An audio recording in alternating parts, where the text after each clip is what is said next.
Hi, we're Tyler, Lucas, and Jelani, and our project is reducing same-day missed appointments at Radiology Associates. This is an overview of what we'll go over today.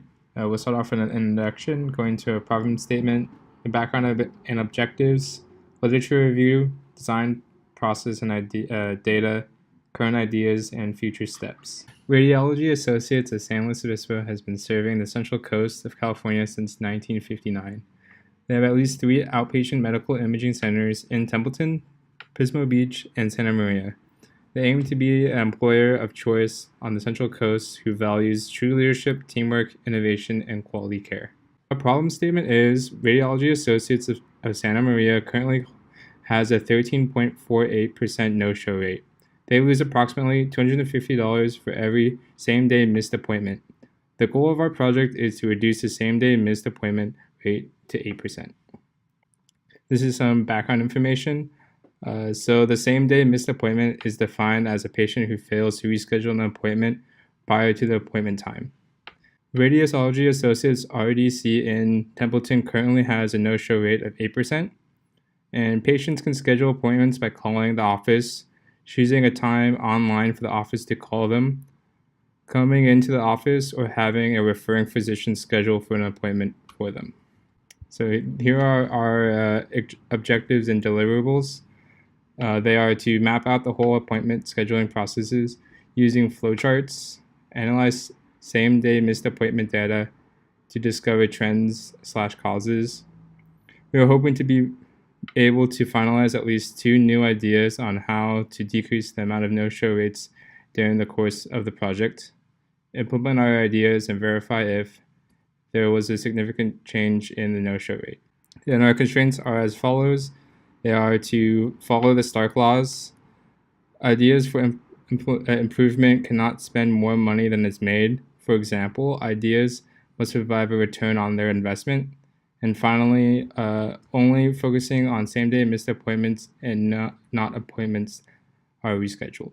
So some of the literature reviews we've had include Stark laws, which are the laws regarding medical centers and referring them and not having a monetary value.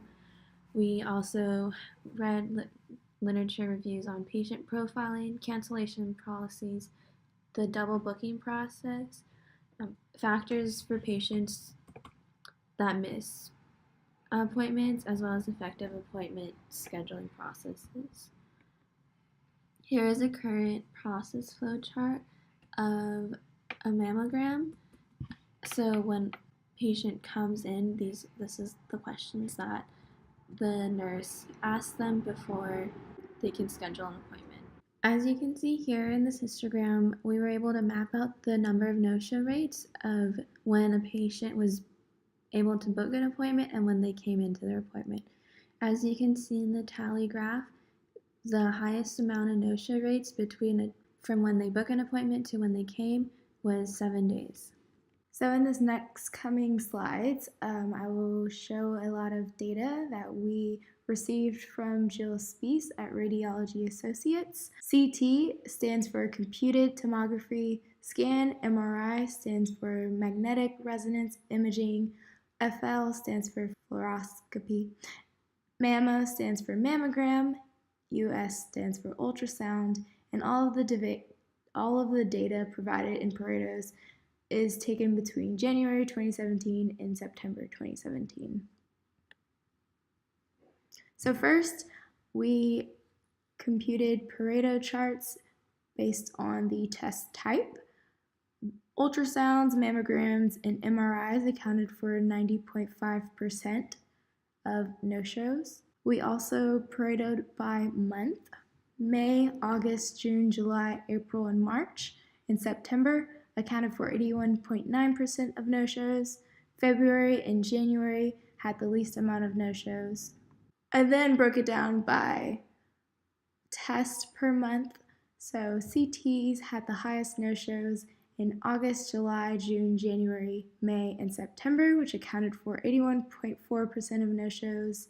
MRIs had the highest no-shows, accounting to 85.8% in the months of June, July, September, August, April, March, and May. Fluoroscopy tests had the highest amount of no-shows, accounting for 82.2% in April, May, March, August, and June. Ultrasounds had 88.4% of no-shows, all within May, June, February, April, March, January, and July. Mammograms had 82.2% of no-shows, all accounting for August, July, June, May, September, February, and March. Next, I did Pareto's for no-shows by the weekday.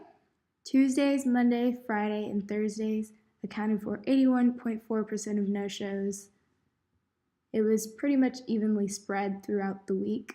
I then broke it down by test to see if there was any statistical significance within no-shows by test. So CTs had 87.6% of no-shows Monday, Friday, Thursday, and Tuesday.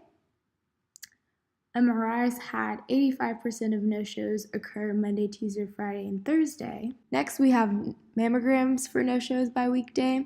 Tuesday, Friday, Monday, and Wednesday accounted for 84.2% of no-shows. Ultrasounds had 81.6% of no-shows occur on Wednesday, Thursday, Tuesday, and Mondays. And fluoroscopies had 83.4% of no-shows occur Monday, Friday, Wednesday, and Tuesday. This next data set was also provided by Jill.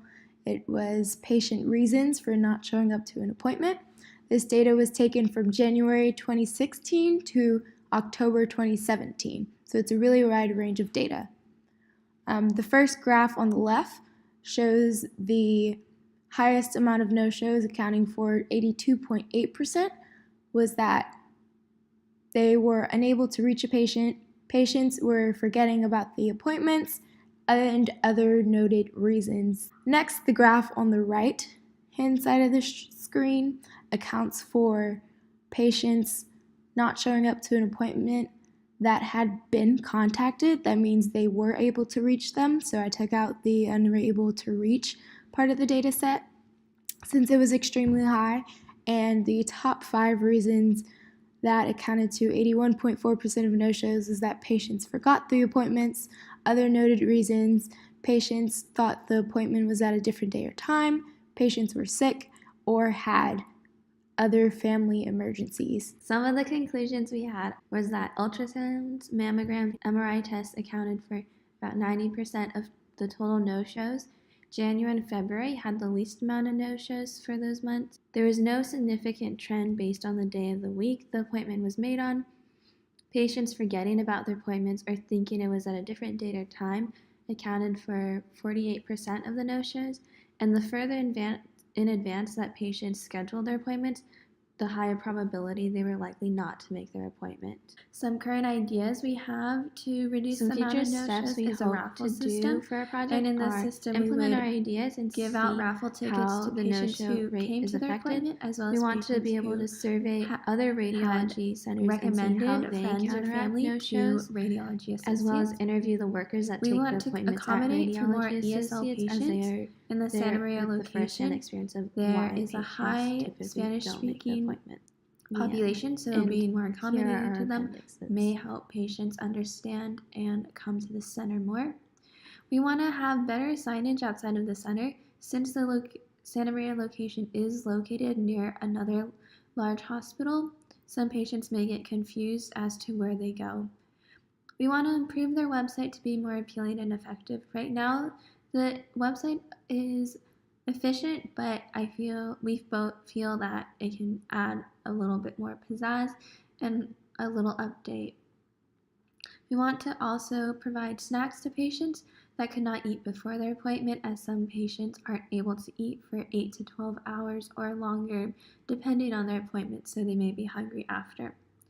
We also want to ask patients if they need assistance getting to their appointment.